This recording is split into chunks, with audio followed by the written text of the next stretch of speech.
Toute la jeunesse veut quitter la France. Elle est en train de partir. Toute la jeunesse française est en train de partir. En tout cas, tous ceux qui aimeraient avoir un avenir. Parce qu'ils ne partent pas pour le plaisir. Ils ne partent pas pour découvrir d'autres cieux. Non. Ils partent parce qu'ils ont l'impression d'être coincés en France, d'être bloqués, de ne pas avoir d'avenir, de ne pas pouvoir vivre correctement ou vivre pleinement. Ils deviennent dépressifs et puis ils ont l'impression d'avoir affaire à une bureaucratie de plus en plus importante, à des impôts de plus importants, des taxes de plus en plus importantes. En fait, on a une jeunesse qui ne croit plus en l'avenir de la France et il faut bien dire que nos politiques ont tout fait pour la dégoûter. Bonjour et bienvenue dans cette nouvelle vidéo de DME en direct. Comme toujours, si vous n'êtes pas abonné, je vous suggère de le faire et de cliquer sur la cloche pour être prévenu lorsque je sors une nouvelle vidéo. Et vous devriez aller sur la boutique DME. Vous devriez aller sur la boutique DME parce que vous allez trouver des choses qui pourraient vraiment, mais vraiment vous intéresser. Bon, je vous en parle en fin de vidéo. Là, on va regarder la vidéo d'une jeune femme, une très jeune femme, qui vous dit que voilà, autour d'elle, tout le monde part, tout le monde quitte la France et, et que, en fait, elle-même songe réellement à partir parce que il n'y a pas d'avenir dans ce pays. C'est pas mes mots, hein, c'est plutôt les siens, mais je vais vous faire écouter ce qu'elle dit. Moi, je trouve ça vraiment terrifiant. Vous me direz ce que vous en pensez dans les commentaires. La jeunesse, elle veut quitter la France. J'ai jamais vu une affirmation aussi vraie. Tout le monde veut se barrer, que ce soit dans les projets maintenant. Toutes les personnes qui ont mon âge à peu près, genre des 9-9, des 2000, 2001, 2002, 2003, etc. On veut tous partir. Mais la France, c'est en train de nous rendre tous dépressifs. On est tous en dépression. On a tous pour projet soit d'aller à Dubaï, soit d'aller en Angleterre. Il y a pas besoin d'aller à Dubaï ou en Angleterre, hein. Alors, l'Angleterre, déjà, c'est vraiment en train de changer. Donc, moi, je ne conseille pas l'Angleterre parce qu'ils ont des fous furieux au gouvernement depuis quelque temps et que le pays est vraiment en train de se transformer et qu'il y a énormément d'Anglais qui sont en train de quitter l'Angleterre, mais en courant aussi vite qu'ils le peuvent. Donc, je ne conseille pas l'Angleterre. Si vraiment tu veux partir et pas aller trop loin, tu as l'Irlande, super pays. Tu as le Luxembourg, tu as la Suisse, tu as l'Italie. L'Italie est vraiment, mais vraiment en train de se transformer et de redevenir quelque chose qui fait envie, quoi, qui fait vraiment envie. Tu as Malte, bien sûr. Tu as Andorre, bien sûr. Andorre, c'est sur les Pyrénées, hein, pour ceux qui ne connaissent pas. Et puis, tu as le Portugal. Là, tu as des pays qui vraiment, tu vois, tu pas parti loin. Je sais pas, si tu vas un peu plus dans l'Est, tu as la Lettonie, tu as l'Estonie, tu as, la Hongrie, tu as, enfin, bon, je vais pas tous les citer, mais voilà, un peu plus à l'Est de l'Europe, tu as beaucoup, beaucoup de pays aussi qui tiennent vraiment la route et qui, à mon avis, je crois que c'est la Bulgarie aussi qui a actuellement enfin, qui attire beaucoup, beaucoup de monde actuellement. Tu as beaucoup de choses. Pars pas à Dubaï. Hein, Dubaï, honnêtement, hein, alors ça fait rêver les gens, mais il n'y a pas grand-chose à faire à Dubaï. Et quoi que tu veuilles faire, ça coûte un fric fou. Et très honnêtement, les jeunes femmes comme toi qui vont à Dubaï, soit elles font influenceuse, soit elles font prostituée. Hein. Donc il y a une prostitution horrible à Dubaï et vraiment un nombre de jeunes femmes qui finissent là-dedans terrible. Donc je conseille, j'ai rien contre Dubaï, mais vraiment je conseille pas parce que c'est voilà, c'est très spécial. Il faut vraiment aimer Dubaï. Mais il y a d'autres pays aussi. Bon, on va voir si elle en cite d'autres, mais il y a d'autres pays aussi qui sont pas très loin. Hein. Au Canada, d'ailleurs, j'ai un pote qui va aller au Canada. Le Canada. Alors, je sais pas, les Canadiens, moi j'ai beaucoup de gens du Canada qui m'écoutent. Donc, déjà, merci de m'écouter. Mais, mais en plus, vous avez une super réputation. Voilà. Tous ceux qui m'écrivent d'ailleurs, c'est des gens très agréables, très sympathiques. Ça donne vraiment envie. Moi, je sais que j'ai des gens, pas que je connais directement, mais par exemple, les enfants de mon coiffeur, des gens comme ça, qui sont partis au Canada et qui ont aucune envie de revenir, quoi, qui nous disent on reviendra jamais. Donc le Canada, a priori, attire beaucoup. Je ne sais pas si c'est vrai avec Trudeau et avec son remplaçant, là. Moi, ça m'avait l'air plutôt catastrophique, Trudeau et son remplaçant, mais visiblement, il y a beaucoup de gens qui. Enfin voilà, le Canada avait une excellente réputation. Les Canadiens dans les commentaires, dites-nous si ça vaut encore le coup de venir chez vous ou si chez vous aussi ça devient le bazar. Mais le Canada est vraiment, vraiment un beau pays. Moi, c'est un endroit où j'aurais été volontiers. Bon, mon problème, c'est que mes enfants sont en France, donc Canada-France, c'est un peu loin, quoi. C'est en heure d'avion, tu viens pas pour le week-end. Donc, c'est pas trop possible. Mais sinon, je pense que j'aurais demandé il y a 4 5 ans à aller au Canada. Mais en fait, je me dis juste, comment on est arrivé là? Comment on en est arrivé au point où la France, on veut plus partir? Et lui, il disait un truc, mais c'était tellement vrai. C'est que, par exemple, vous voyez, pour la communauté musulmane, il y en a plein qui veulent partir parce qu'ils veulent un pays musulman. Parce qu'en France, on est un peu détesté. Faut dire la vérité, on est un peu détesté. Je te confirme que vous n'êtes pas très apprécié.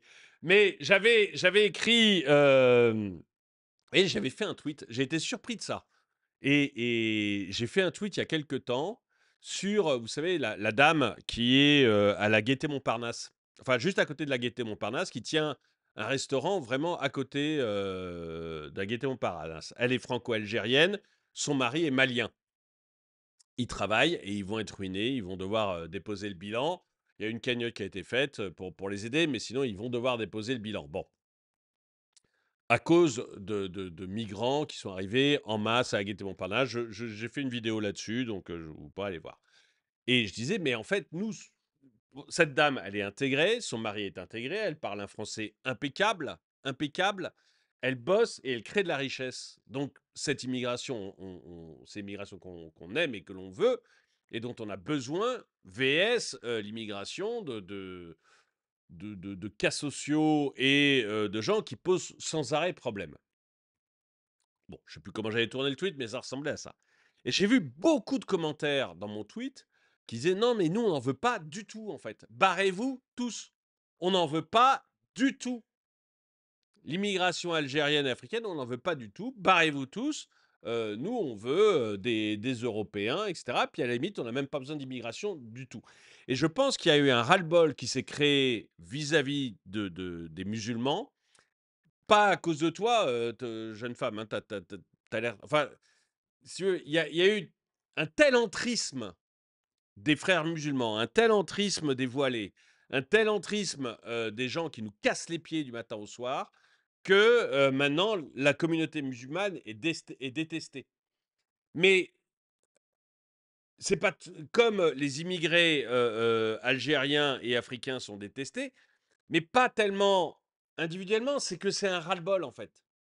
C'est un ras-le-bol d'avoir des gens, parce qu'il y a certains d'entre eux qui sont insupportables, qui posent problème, qui font la une des médias sans arrêt pour des actions violentes, qu'il y a des clans d'autres qu'on n'arrive pas à faire partir, etc. Il y a un ras-le-bol qui s'est fait sur l'ensemble de la communauté. Et parce que je persiste à dire, la dame là qui tenait son café restaurant à la Gaîté Montparnasse, donc à Châtelet, et qui est franco-algérienne et son mari malien, ils étaient intégrés. Moi, ils ne me posent pas problème. Ils me posent zéro problème. Par contre, c'est vrai, je le remarque de plus en plus, en fait, il y a eu une telle vague de gens à problème que maintenant, c'est un rejet de la totalité. Et je pense que ce dont elle parle sur les musulmans qui sont détestés, c'est pas toi. Je veux dire, quand je te vois comme ça, voilà, je j'ai aucune raison de te détester. Tu ressembles, à une européenne ou une française classique, enfin, je veux dire dans ce que tu racontes, dans ta façon de t'habiller et cetera. Il y a rien qui provoque le rejet. Mais en fait, la communauté musulmane, est maintenant, assez détestée parce que, en fait, il y a eu toute une partie d'entre vous qui ont été détestables et qui sont encore détestables. Et du coup, c'était un rejet massif de tout le monde, de tout le groupe, à cause d'une partie de cette communauté. Mais c'est aussi à vous de faire le ménage chez vous. Hein. Faites le ménage chez vous. Les catholiques ont fait le ménage avec les intégristes, qui ont posé problème à un moment. Et ils ont fait le ménage, problème réglé. Bah, faites le ménage chez vous, virez les intégristes de chez vous, et à ce moment-là, le problème sera probablement réglé. Mais vous, j'aimerais bien que vous me disiez hein, dans les commentaires, hein, vous, mes auditeurs, dites-moi dans les commentaires si Bah, si une immigration qui s'intègre, qui parle français, qui vit normalement, qui travaille, qui est encore une fois, cette dame franco-algérienne et son mari malien, heu, tenaient un restaurant, ils étaient patrons, hein. C'est pas des salariés qui ont piqué la place d'autres salariés ou je ne sais quoi. Là, on est vraiment, face, à une immigration qui s'intègre. Est-ce que vous êtes d'accord avec moi pour dire qu'une immigration qui s'intègre, bah, on la veut bien, il y a pas de problème. Ils parlent français, ils nous cassent pas les pieds, ils bossent et ils créent de la richesse, ça nous va. Alors qu'une immigration qui s'intègre pas, bah, on veut la virer. Ou alors, est-ce que vous êtes sur l'idée, non mais ras-le-bol, je veux dire, on n'en veut plus un seul, qui se barrent tous.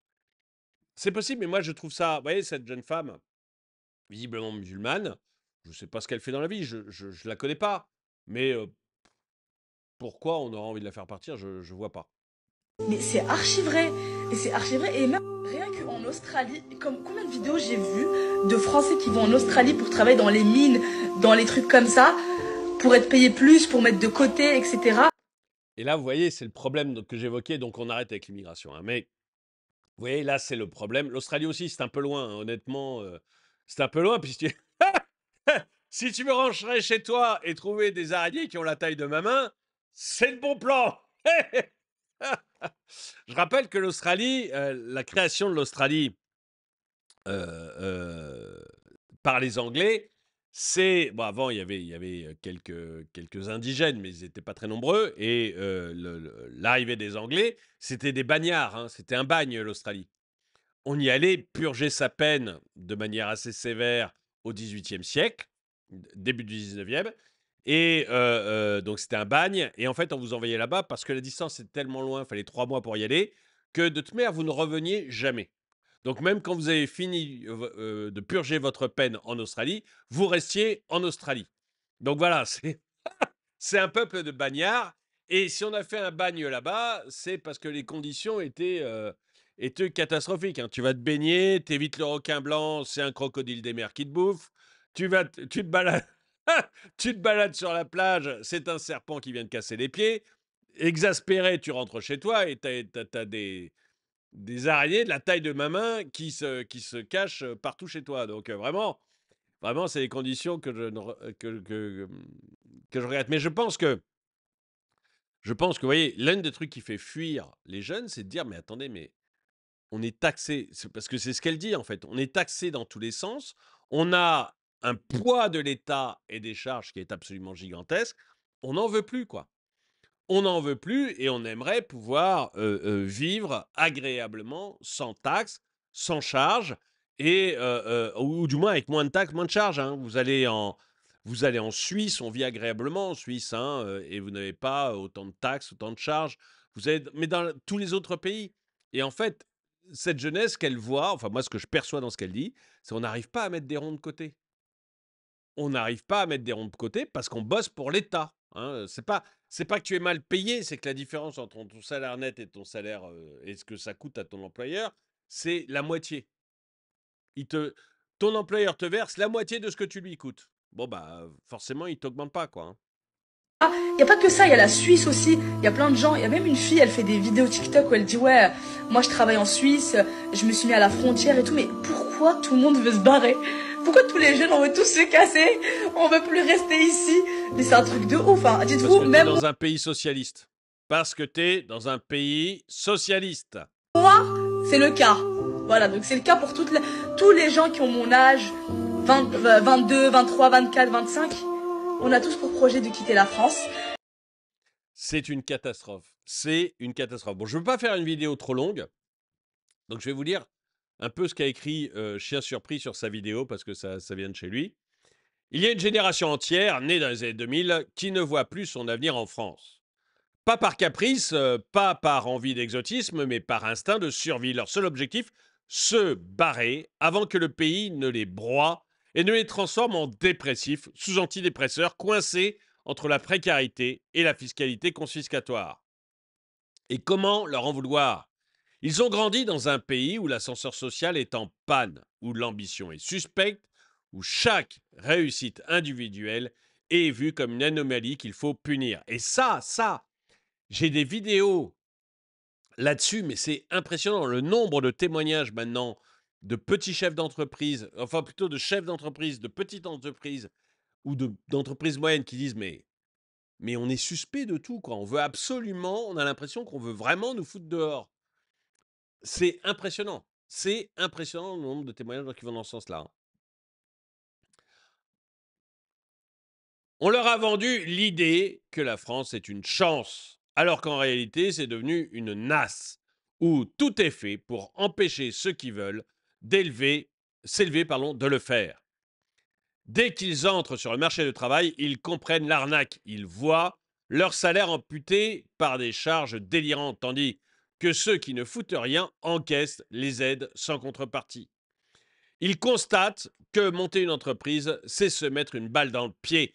Et le nombre, vous savez, je me rappelle d'une jeune influenceuse que j'ai faite il y a peu de temps, enfin que j'ai mis en vidéo il y a peu de temps, une jeune influenceuse qui disait, mais attendez, mais je bosse, je vais m'arrêter là, mais elle disait, je bosse et tout part à l'État.